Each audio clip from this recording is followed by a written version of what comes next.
Hello, guys, and welcome to the Shrewsbury Biscuit podcast. It's me, Alex Whiteley, and I'm bringing a really cool episode today for you because you may remember a while back I did an interview with Kevin and Suzie Guerin from Shropshire Floats. We did a vlog as well. It was a really good day, actually. It's one of the better days of the Shrewsbury Biscuit because I got to test out the flotation tank. We did a great interview, and it just felt really good to be out and about, you know. It was at that time. And I got a very delightful email from them. Their daughter's gone out on an adventure. And, we're here to talk about renewable energy. And Abigail, is it Abby or Abby? Abigail, Abby. Abby, yes. Yeah. My mom is the only one that calls me Xander. Xander. I'm just like, okay, just Alex is fine. Or Al. I even shortened it to Al because just to get done with. You're on an adventure, aren't you? A really interesting journey. First of all, explain sort of what it is you're learning to do initially. Right, yes. So I'm training to basically one day be the captain of a ship. Nice. So working my way up from the bottom of the ranks all the way up.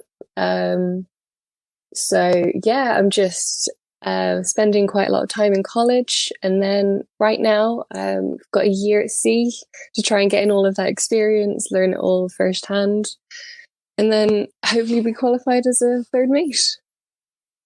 What an amazing thing. What an amazing thing. Because you know what, when you think of the captain of the ship, you think, oh, the captain, it's just one of those things where you think, oh, it's an amazing thing. That's cool. Great uniform and all that. But nobody ever thinks about what actually goes into becoming the captain. Why are they the captain of the ship? You know, is it because they look good in the uniform? No, there's probably a lot of training that goes into it. So is this how long is the course or the education that you're doing to become a captain? It's 3 years long. Yeah. Wow. And it kind of works the same way as you'd expect a normal apprenticeship to work, where you spend kind of most of your time in college and then a little bit of time actually like at a place of work. So normally kind of a 2/3, 1/3 sort of split. Yeah. And instead of me doing that, where like I spend the first half of the week in college, I'm actually spending 2 years in college and then a year at sea. Wow. A year at sea sounds kind of great, actually. Escaping everything. I both love and hate people. I'm very honest about how I feel about things. Both love and hate people at the moment. Morally, I kind of like. So we see these terrible things that happen in the press. You know, the toilet roll incidents and the petrol thing that went on a few weeks ago. Yes. You know, and you think, oh, do you know what? People are just the worst. I want to go for a year at sea. Look at these amazing countries that do things completely different. And then you like see these great community vibes and these great events that just really restore your faith in humanity. And you're like, actually, hold on, I'll hang on for a little bit longer. You know? I don't know. Well, sure, because of this, I can pick and choose as well. I can ignore everything, and then when something fun's happening, sure, I'll just go over to shore. Yeah, I mean, that's it. I used to know a guy that was in the Merchant Navy, and he was just like, he would. I met him doing the job I'm doing now in support. A shout out to Alex, another Alex, and he would say, like, you know, he'd spent so long out at sea that when he'd get a job on the land or just doing the same thing, he'd get really antsy and be like, I can't. It'd be very difficult for him to do that one thing. He'd want to get back out there, you know? Yeah. I imagine that. Yeah. So is this your first placement then away from college? Like, explain that a bit. Yeah, that's it. So right now I'm on board a jack-up vessel. And so not only is this my first ship, it's also probably the worst one I could possibly get as my first, because it's just so different to the way so many other vessels work. With the fact that, well, for one, best meals ever, get my laundry done for me, get my cabin cleaned. You're getting spoiled. Very, very spoiled. On my next ship, I'm probably going to be down to about 12 crew instead of close to 60. Yeah. And I have to do everything myself. And yeah, it'll definitely be a shock to the senses. Have you done much traveling beforehand? Is this like a shock to the system for you? Is it because, like, there's a difference between being in cozy Myddle in Shropshire to being somewhere else in the world? Yeah, no, this really is my first time traveling. Not really my first time going away from home because Mm. my parents used to ship me off to Ireland every summer. But no, yeah, just trying to get used to the culture and everything like that is probably the biggest shock. That's the best thing, though, isn't it? I love that. My wife is from Yes. Colombia, so whenever we go to Colombia, we go to Bogota. I soak all that up. I love it. We go to the quieter. I always say when I go abroad and things like this. I spoke about this with Ron Morgan actually last week. But I like to go to the quieter places where the locals go and sort of like take all that in. Do you get much time to do that now with your current role, or is it kind of just work, work, work? No, luckily the crew are really nice and understand how hard it is to be working every single day for a full month straight. So they're letting me have weekends off. So I normally spend the weekends exploring the local area. Got to see Copenhagen recently, so that was Nice. lovely. But no, just going out and enjoying all the food is really the most important thing for me. It's a staple of a great adventure, isn't it? What's the food like?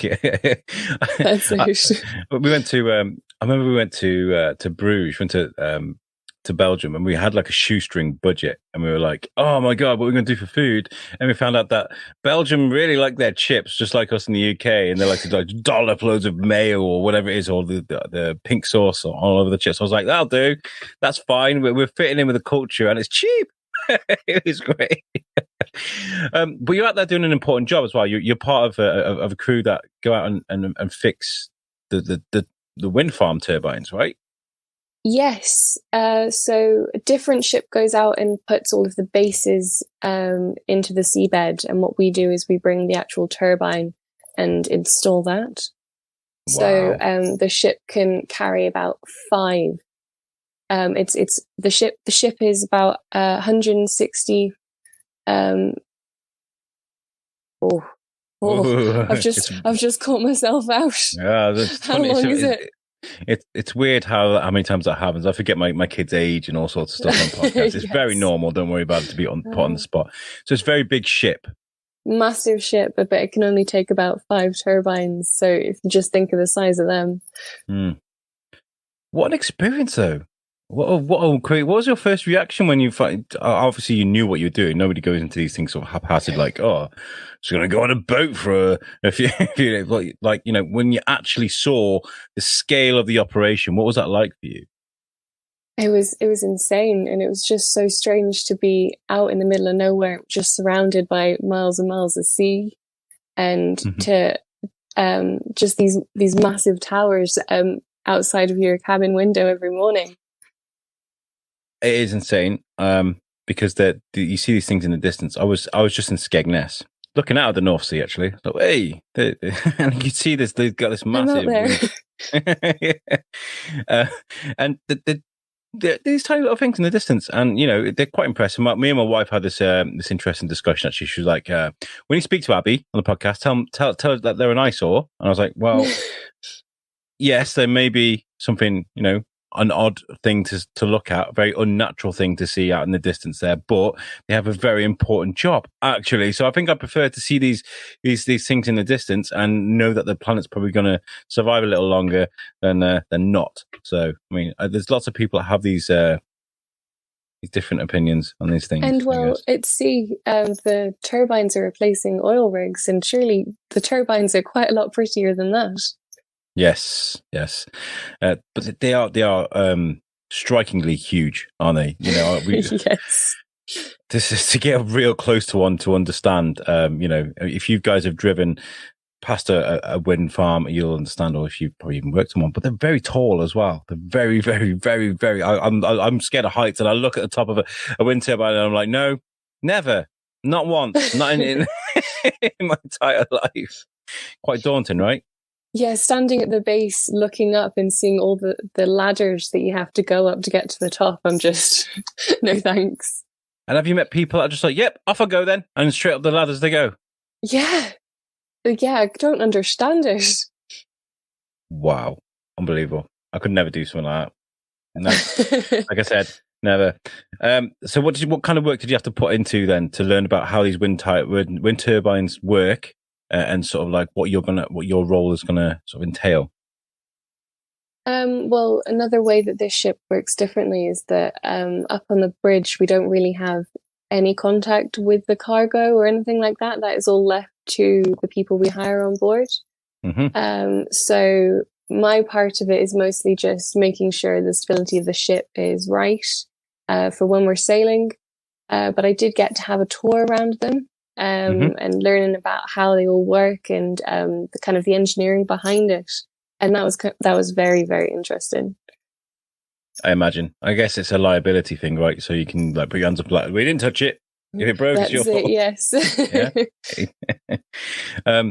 So when it comes to looking after the stability of the ship and things like that, because I know that Dee, who's one of our co-hosts from the past, she works in transport, and she was talking about how when a wind turbine is driven through a town, it takes like a good few months planning. You have to notify the councils, and things have to be made sure that everything's safe. And it's a huge ordeal to move these things through a town. But is it similar for the ocean? Then do you have to like make sure that everything's out the way? We're not going to cause any damage or anything. Is that? Yes, very. We have a massive crane that lifts them into place to make sure they're not getting knocked around. We can't sail in bad weather in case the vibrations of the ship mess up the systems, and we have to make sure that the ship is completely level. There's no trim. There's no list to any side, just in case there's too much stress on one part of the turbine. Wow, what a huge responsibility. That I won't have to worry about for a good few years yet. Amazing. Were you a bit overwhelmed though when you got there and you're kind of like, oh my God, this is a huge task? Yes, very. And just the number of people involved was just so daunting, because I was just expecting a crew of maybe 10, 12 people and instead facing 60 odd. It's a bit much. Yes, especially when you train to be the captain of a future vessel, in a few years, like, everybody looking at you for answers and stuff like that, because I'm not comparing what I do to being a captain of a ship. Of course I'm not. I would never do that. But, when you're responsible for things and you got a group of people, like we did a charity event, and people were like, oh, it's going on about Pod Aid again. But yeah, we did this thing and I had a team of people, and every time there was an issue, they'd look at me and I'd be like, okay, so I need to find the answers now. And it's not easy. Are you good at situations that obviously you've got to kind of be, if you want to be the captain of a ship, solve problems, right? Yeah, well, I'm probably not the best at solving problems. My sister is much better than that. So, yeah, if anything happened, I think I'd just have to hop on the phone to her. Maybe I'd get her to sort it out and then report back to everyone else. That's nice that you've got a co-captain there if you need it. That's it. Yeah, it's not the best thing. What's it like when they take these huge turbines then to sea? Because I imagine like there's a difference between lifting this huge thing and placing it up when you're on land to when you're at sea, right? What's the process like for that then? Well, actually, this ship has legs. So it can basically turn into a rig and float above the water completely. So when you're actually doing the moving operations, you don't have to worry about the movement of the ocean beneath you. Wow. You're completely above it.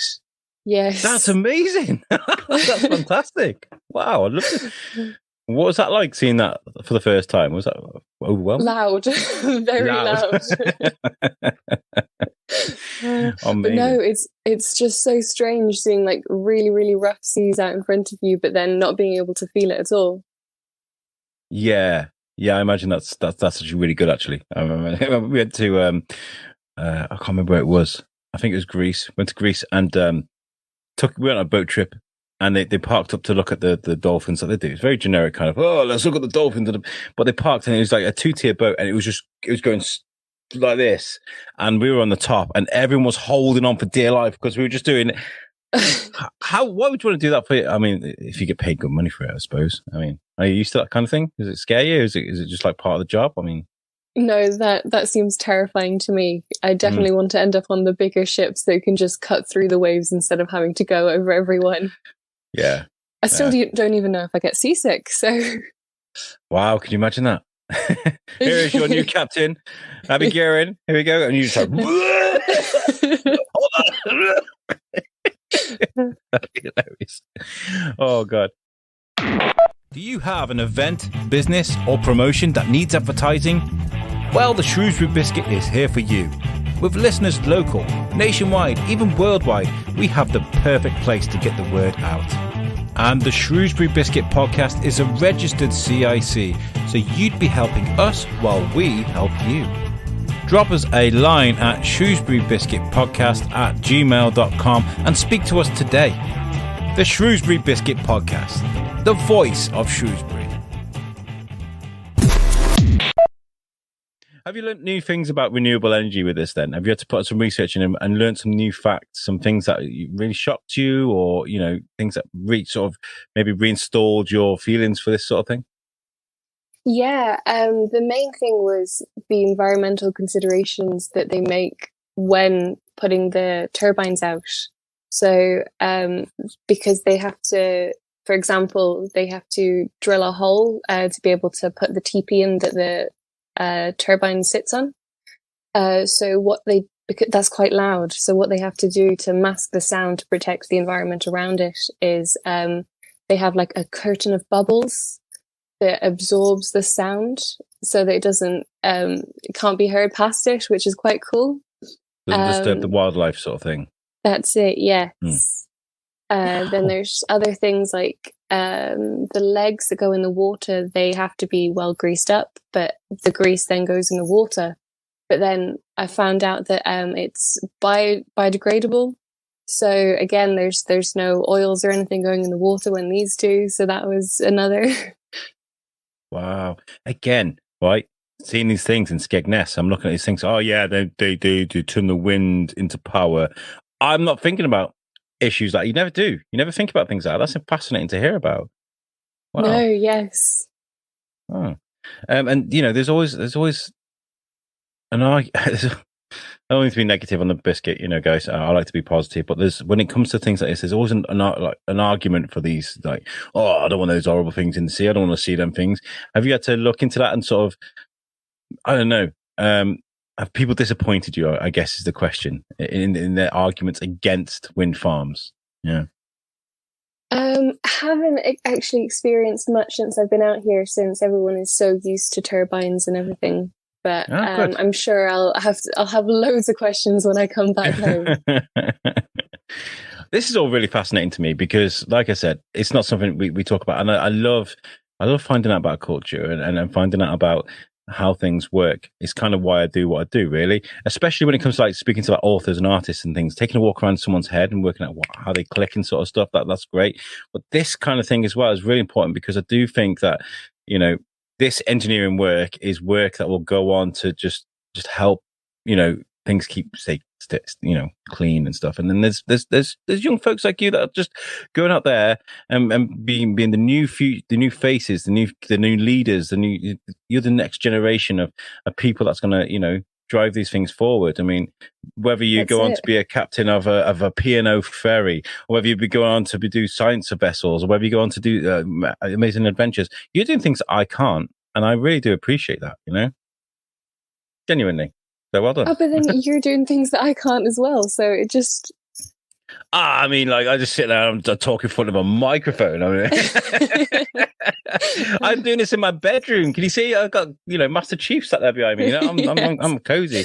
You're out there with the wind hitting you in the face and the sea, and you're doing the things that captains go out there to do. You're already living that dream, and I love that. That's so adventurous. So.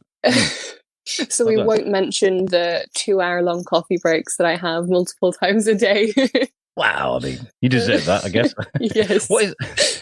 So when you so during the week, Monday to Friday, or whatever your work week is, you know, people differ, but what is the day to day like for you? Like from when you first wake up to the end of the day, you know, do you walk a lot? There's a lot of planning involved. Is it stressful? Is it grueling? What's your day like?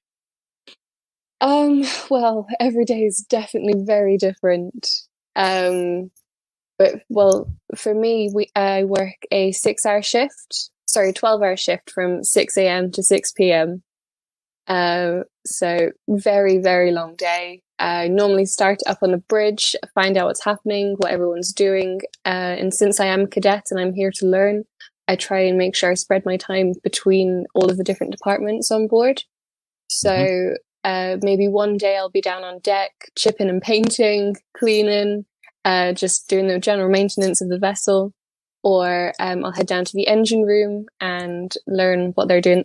Honestly, most of it just goes straight over my head, but it's still useful. Um, and then there's also the crane ops. So I quite like to be involved with that, helping them lift things on board, helping prepare the site where they put everything. But So really, you're learning an awful lot at the same time, you know? And yes, I've heard the saying so many times that you got to learn to take orders before you give them, right? And I guess that's why you're there painting and you're getting stuck in and you're at the bottom rung of the ladder right now because you've got to learn these things, right? that's it. And we have actually recently had an inspector come on board, and it was down to me to show them around the ship and answer all of their questions. And because of how much time I'd spent down on deck working with all the other guys, I was able to answer so many more questions than, well, anyone would have expected of me. And again, another fine quality because a lot of people are like, I'm going to be a captain one day. So you best listen to what you're sitting there and you're talking to people and you're learning. And I like that. That's very good. Very, very commendable. What are the sort of common myths that you've thought about with common myths with what you're doing right now that have just been like, oh, I didn't realize that wasn't true. Is there anything that you've learned to unlearn, I guess, while you're doing what you're Yes. doing? Um, I think the biggest has just been because I didn't realize how long the wind turbines could stay out there and how big they were getting. So these can stay out for about 25 years, and Wow. there are all these misconceptions about how it's worse for the environment, or you have to get all these metals out of the ground. As Which Donald then, Trump recently, yeah, they were they cause cancer, and I was just like, what are you talking about? It's yeah, no, stupid. none of that. And I guess like a wind turbine out at sea is different to a wind turbine during the day. Maybe they got different treatment. Maybe they got got more consideration into the fact that these things are going to be battered by the sea for X amount of years rather than sat on a hill in Somerset. Do you know what I mean? Yes. Yeah. And that's something they're trying to work at now, actually, because of the amount of wind that these turbines have to take, they're the ends of the blades are starting to degrade slightly, and so the issue that they're trying to solve is figuring out how to protect them without changing any of the balance or the stability of the turbines. So they're doing small rubber coating on the tips, which seems to be working, but I guess we'll find out in a few more years.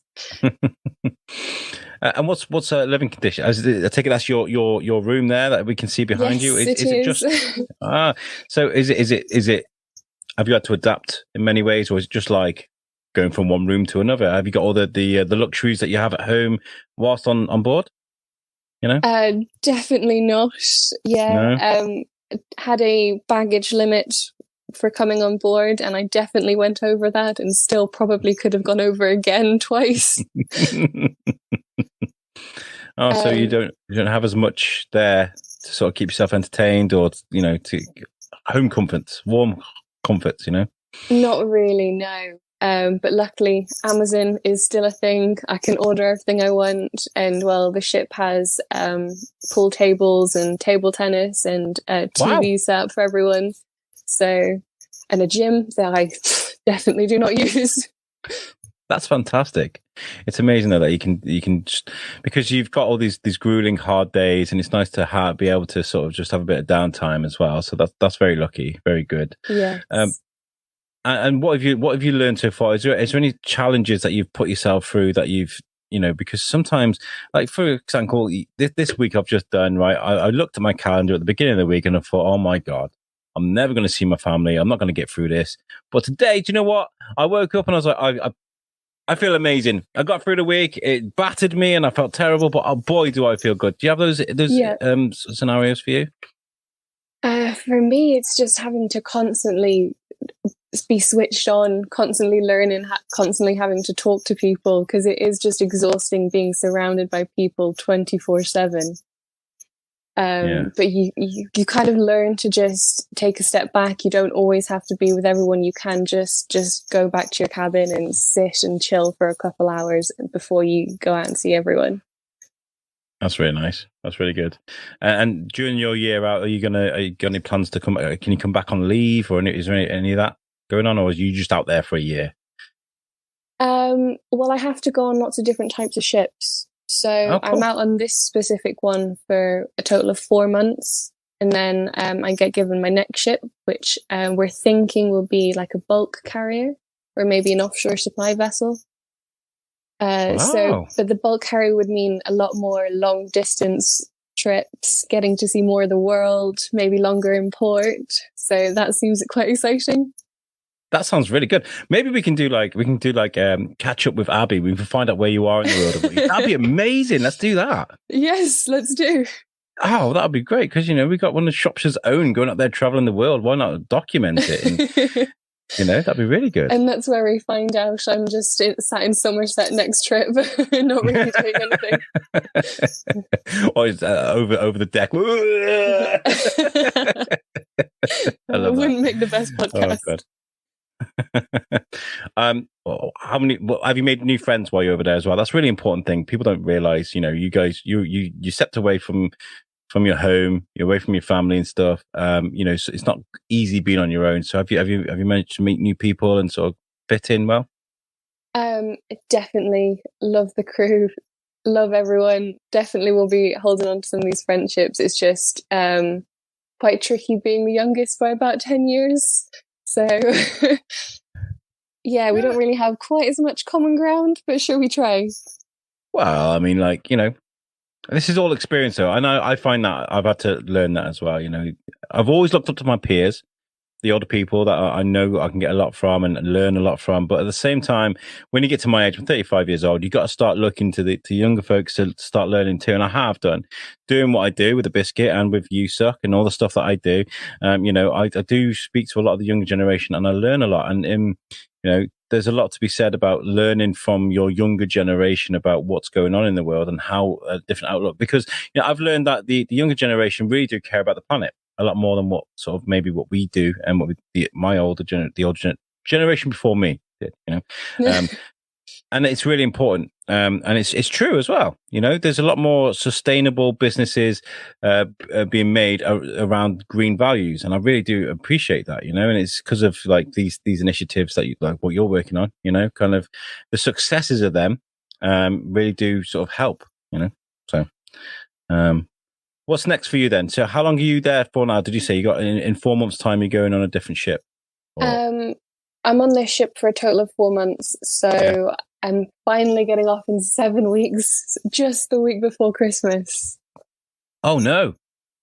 Oh, no. So you're going to be away from the family at Christmas, or are you coming back for a little bit? No, I will be home for Christmas. Good. Yes, I'm getting off on the 22nd, so plenty of time to do my Christmas shopping, I hope.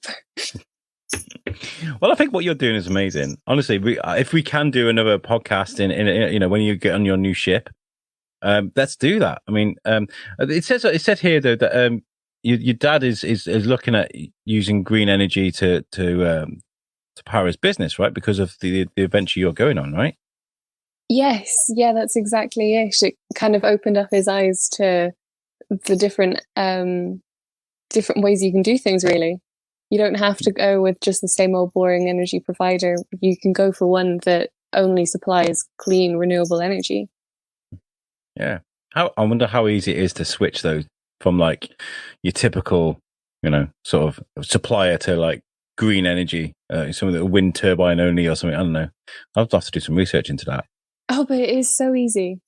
Really? Especially because, all of these things have been put into place. All these new companies are popping up. It is important to people now, and people are advertising their companies when they're greener. No. I'll have to look into that because it really is important to look after the planet. It really is. And you know, I was just thinking actually about because I remember when I was chatting to your dad and your mum about Shropshire Floats and kind of he loves water, he likes to, you know, and he's trying to include different aspects of water into his business, like the beach, you know, and the floats. And I was like, and now he's got a daughter out at sea. That just kind of fits in, right? Yes. Well, you know, that's one of the reasons why I chose it, because I love the sea too. And you don't really get enough of it in Telford. No. That's for sure. That's for sure. Oh, well, Abby, I've really loved chatting to you. I really have. And I'm glad it went. Is there anything that you would like to say to anybody or that would like to step into your shoes? If there are any future cadets out there, how do they do what you're doing right now? Oh, wow. Put me on the spot there. Yeah. Like, what college courses, or, you know, if they wanted to become a captain or a cadet or go through the ranks, what did you do and what can you sort of encourage young people to do? Just don't be afraid to ask questions. That was the main thing. Like, I fell into this because we started talking to the chief officer on board a cruise ship. And it just kind of spiraled from there. And then you find out about all of these different companies just by asking loads and loads of questions. Amazing. Well, you know, hopefully you've encouraged young people to go out and sort of step out into the world like you are. Yeah, thank you very much for joining us on the Shrewsbury Biscuit. Are you putting things up on social media, your adventures or anything? Can people sort of see what you're up to, or you just kind of getting on by for now? Yeah, I kind of use the social media that is my parents just sending all of the friends and family pictures. Loving parents are great, aren't they? That's it, yeah. I'll come back home and I'll just be a mood board of everything I've done away. And like, I'm thinking, didn't even send you that picture. Well, do you know what? I wish you the best of luck with your journey. It sounds absolutely. It really does sound exciting. The fact that you're going to have something new to learn every single day, and then, you know, soon you'll be here and soon you'll be there. And when you get on your new ship, drop me a line and we'll come back on the show and we'll talk about where you are and what you're doing. Will do. Yes. That'd be amazing. Right, what I need to do though before we go is I need to tell the listeners about what we're doing with a few things on the biscuit. We've got our vintage biscuits that are being released every Sunday. So we've over 300 episodes on the Shrewsbury Biscuit, and we never really use YouTube as a place to release our audio-only podcast. It just seemed pointless. So we're doing it now, though. Every Sunday, you can get some of our classic episodes of the Shrewsbury Biscuit. I think the one we just released today is when Jim Hawkins came around my house and had a cup of tea, and we had a chat with him from the BBC. He came and sat with us. So make sure you check that out. Go to our YouTube channel, the Shrewsbury Biscuit, and give us a subscribe, and then you'll hit the bell button as well. You'll get a notification every time there's a new video released. You can also check out our website as well, which is the shrewsburybiscuitpodcast.co.uk, and that's made for us by our friends at Web Orchard. If you need a good website, make sure you check out Web Orchard. They'll make a nice website for you. Abby, have you got any closing comments? Is there anything you want to add before we get out of here? Absolutely nothing. Just thank you for having me. I've had a grand time. No, make sure you guys set up if you're listening to this and you want to go out on an adventure, just ask questions. Make sure you do it, because life's too short, right? Life's too short. Make the most of it. Abby, thank you so much. Stick around. I'll have a chat with you after we've done this. But thank you so much for joining us. And I'll catch you listeners next time. Peace out.